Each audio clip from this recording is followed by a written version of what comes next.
Hello, তো আজকে আবার নিয়ে চলে এসেছি চিকেন ভাপা, কারণ আগের ভিডিওটা ভালো করে করা হয়নি তার জন্য। তো এখানে আমি 250 গ্রাম চিকেন নিয়েছি, তার মধ্যে শুধু নুন দিয়ে 10 মিনিট থেকে 15 মিনিটের মধ্যে ম্যারিনেট করে নেব। এখানে রসুন, আদা আর লঙ্কা পেস্ট করে নেব।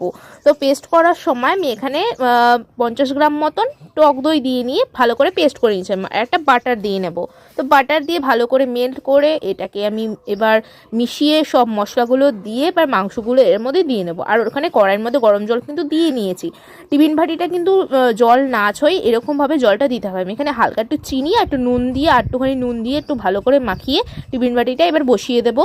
তো ওখানে ঢাকনাটা হচ্ছিল না, এখানে একটা গামলার মধ্যে নিয়ে তারপরে আমি ওটাকে ঢাকনা দিয়ে ভাপিয়ে নিয়েছি প্রায় 30 মিনিটের মতন। দেখো কালারটা কত সুন্দর এসে, আর খেতে কিন্তু দুর্দান্ত হয়েছিল, গন্ধটা দারুণ বেরিয়েছিল।